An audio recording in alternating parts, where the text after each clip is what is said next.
differently tonight than last night, or what, you had fewer scoring chances, I would think? I think tonight's game was a little bit tighter from both sides. Last night I thought it was a little bit more of a track meet style of hockey, not something you really like to see as a coach. I know had a number of people tell me it was a pretty enjoyable game last night from the coaching side of it.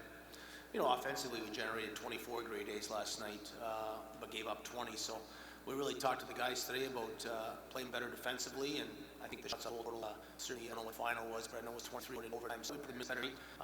And offensively, we had our chances, and sure, not as much as last night, but I think we generated enough to swing the hockey game.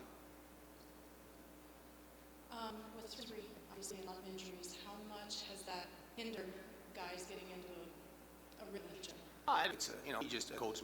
Whatever players are available, you make your lineup and you just worry about the moment and player from that. It's almost like they're not there. Certainly, you'd like to have a little bit more of a more potent lineup, because certainly some guys that are not available to us help us in hockey games. But I thought the guys did a good job tonight. I thought Leach, we can hear as a guy I coached before, and he's been situations play ball. Some guys have stepped up. Our last week had a little so we're just to be able to get points, and 5 or 6 is certainly very good. Nice to get 6 but one of those situations where we just got to get the day off tomorrow and move on. I guess Peter's one game on Friday. Has he been a victim of circumstance in a way that he's a third degree and from a tired?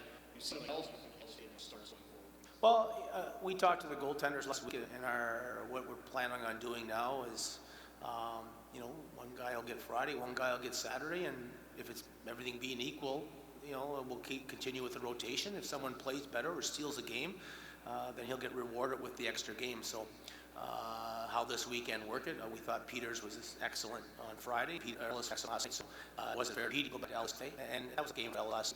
Hockey are tough and goalies, so it's just the right thing to do is come back to Petey. I thought we protected him extremely well. The first goal was a turnover there by Mosey.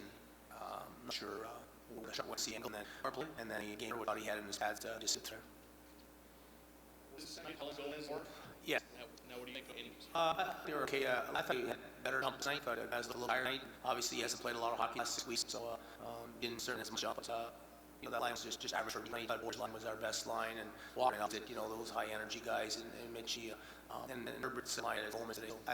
Our number one was just me, but we'll get more. We'll get the rest of the week to help. I'll get exactly what system play. Some of them are not lose.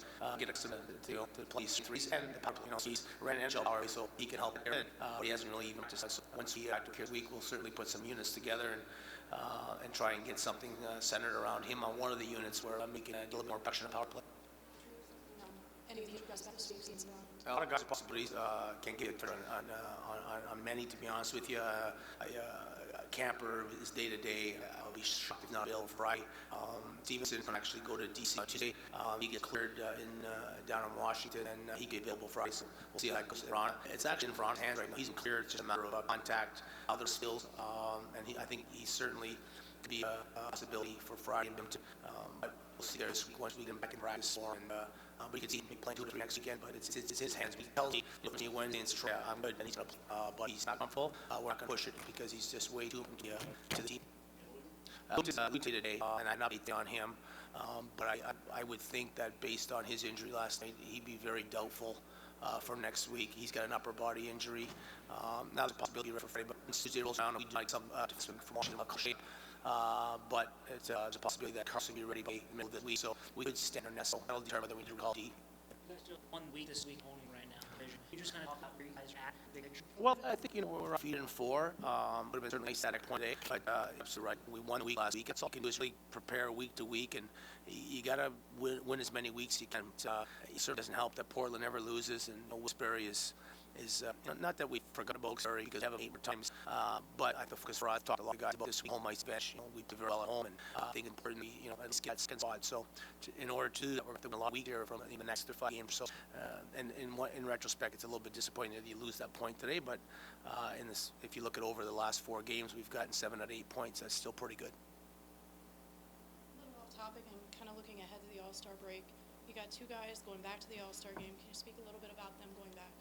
Well, I think we all understand that Chris Bourque is probably the best player in the league, so and he's leading the league in scoring again this year. So he's a dynamic player. He's a game changer, and we've seen that on a number of occasions this year, so there's no doubt in my mind that he deserves to go. And Carrick's very warranted too. I mean, he's having a great season, points-wise. The biggest difference in Carrick's game, he's becoming a more two-way defenseman. He's up to plus 13, I believe, going into tonight's game, which is excellent. I think he had maybe our worst plus-minus last year.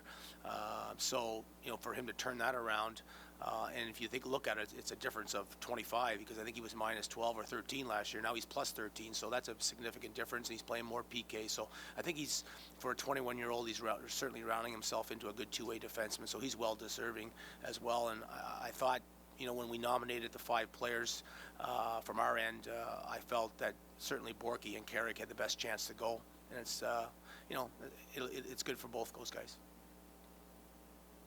Okay, thanks. We'll see you next week.